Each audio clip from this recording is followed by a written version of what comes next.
The next game we'll be playing is Metal Gear Rising: Revengeance. I'm skipping over Peace Walker and doing Rising first. I feel like 4 into Rising flows a little better, but before we begin, I thought we should take a look at some of the pre-release footage. Now, you might be able to catch this logo here. It doesn't say Metal Gear Rising: Revengeance. This is from the E3 2010 trailer, when the game went under the name Metal Gear Solid Rising.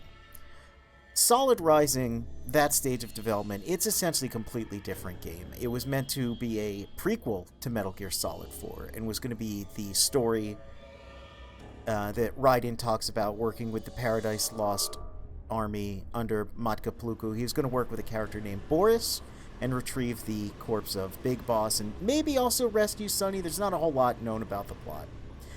There's going to be a lot reused in the final game from these trailers, however, such as this room we'll be seeing very early in Metal Gear Rising. We also saw this character concept, this enemy concept, in the MGS4 art book. That's part of why I wanted to take a look at that, because there's a lot of reuse of ideas. You can see it's a big hulking gorilla-like cyborg or maybe fully robotic enemy with the mounted gun. And oh my goodness, here's our boy Raiden.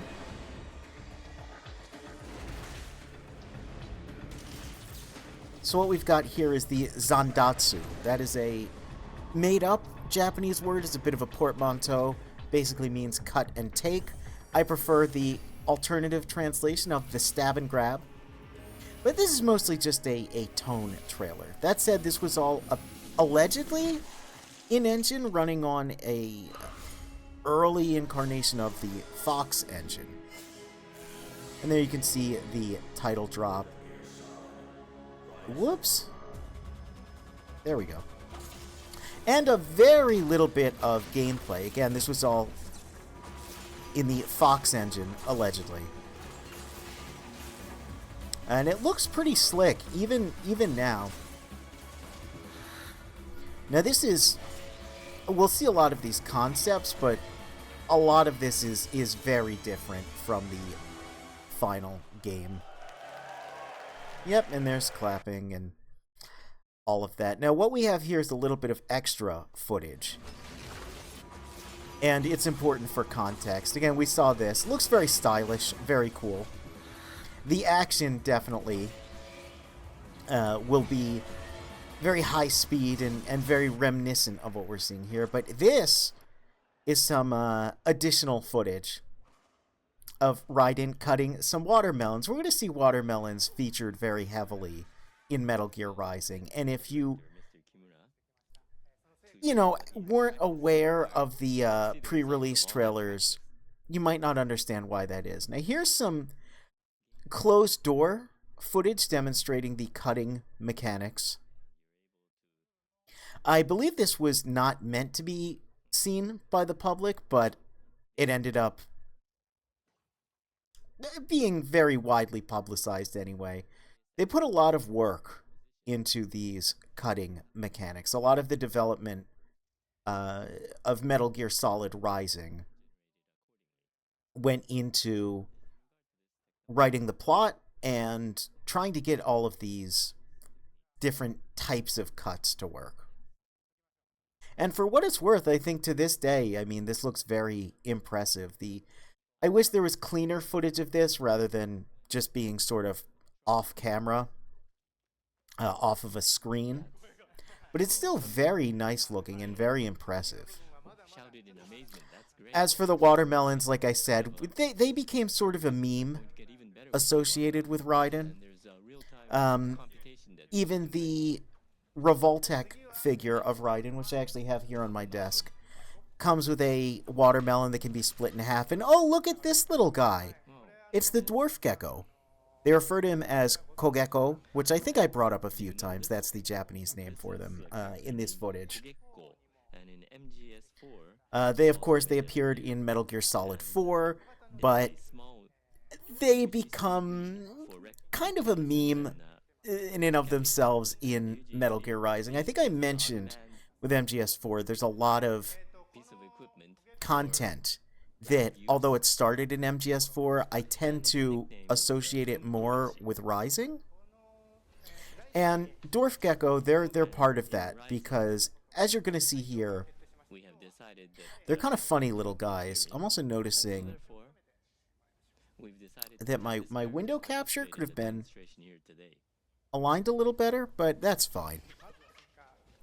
First of all, you can see how dexterous he is with the water. So again, none of this shows up in the final game. There's little references to it here and there, but this is not the game we will be playing, unfortunately. No builds of this have ever leaked. No one, as far as I'm aware, has access to this, which is a bit of a shame because, like I said, for what it's worth, I think especially for 2010, 2011, it looks quite nice. Director Kimura has practiced this tremendously, so it should be okay. Just trying to set up these little precision cuts. Like I said, they put a lot of work into this mechanic. This will still be in the final game, this type of manual cutting. It's not quite as in-depth as some of the stuff they show here, but it's still very fun. Oh, that wasn't practiced. He didn't practice missing. One. Unfortunately, there are no Dwarf Gecko juggling bowling pins. No, the last one was great. It was exactly according to practice. Oh, but look, he pulls out a little buddy. There's two of them now. Once again. What's he going to do? And they got their little high-pitched alert noise still. So this we'll see a reference to in the final game. A lot of Metal Gear Rising seems very bizarre if you weren't aware of these early trailers, but... Oh no, he cut the little guy in half. Oh, but he loves it. How silly. So I think, yes, most of the rest of this is just live interviews and such. We won't be watching that part. What we will be watching next, however, is the VGA 2011 trailer, when the game was rebooted as Metal Gear Rising: Revengeance. Now, like I said, they put a lot of effort into the cutting mechanics, but apparently they had difficulty making it a fun, functional game.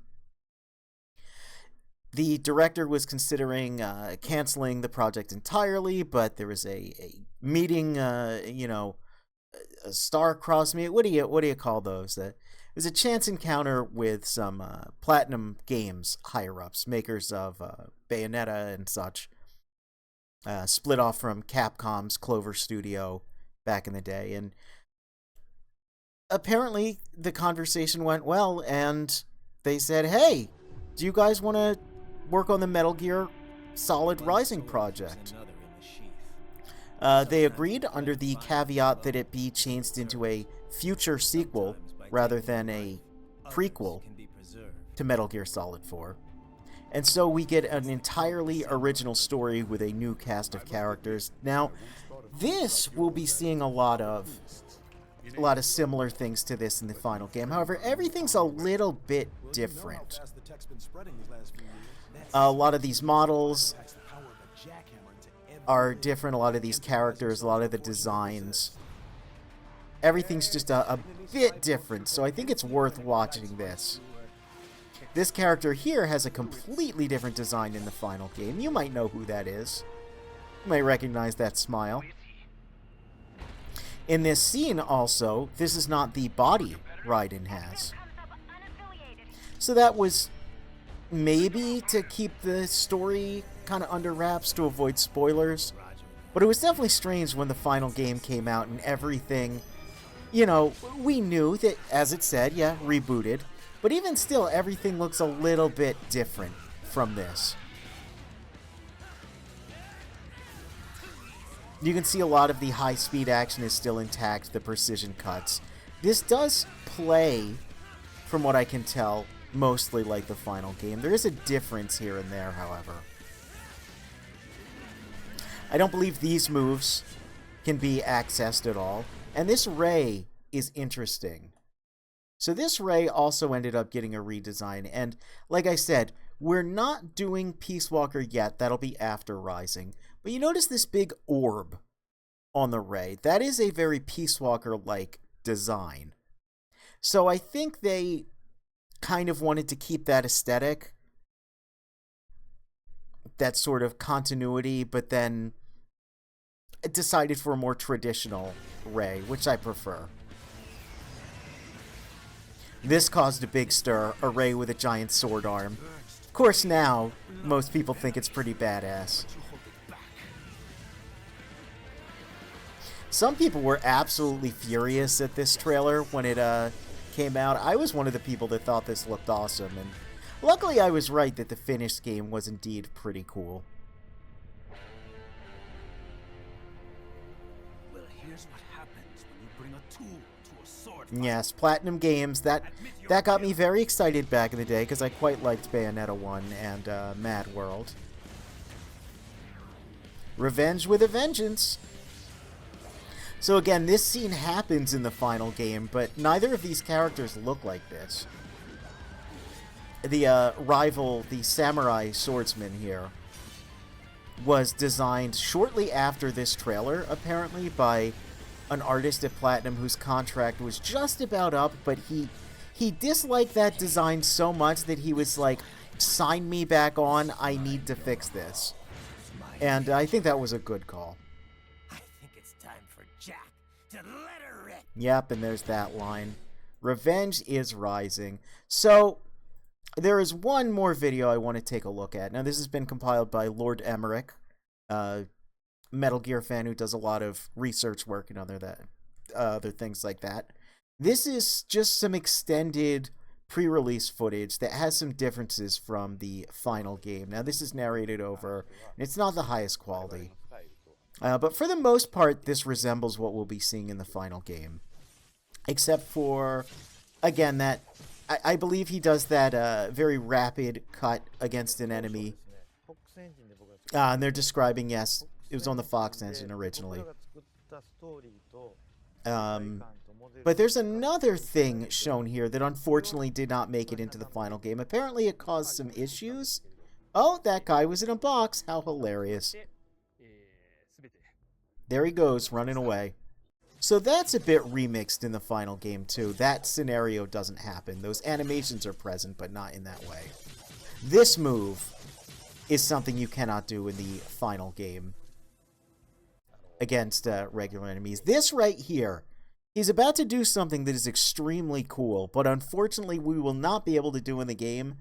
And again, this footage was seen, this was very publicized. They talked a lot about how the game was rebooted into this incredible action game, and they're very proud of the work done on it. And again, if you know the legacy of this game, it to this day is very popular. But this was a bit of a letdown for a lot of people because, oh my goodness, he's running on the wall and dodging gunfire from Gecko. Unfortunately, we won't be able to do anything like that in the final game.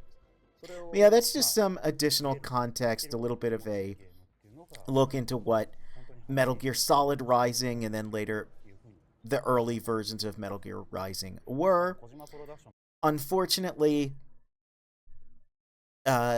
we won't be able to play these earlier versions. I would really love if they were to be released in some capacity, especially Metal Gear Solid Rising at some point, even just the script, because it sounded very interesting. People have done entire documentaries about this subject, so this is by no means a comprehensive look at it, but again, I feel like it's important context nonetheless.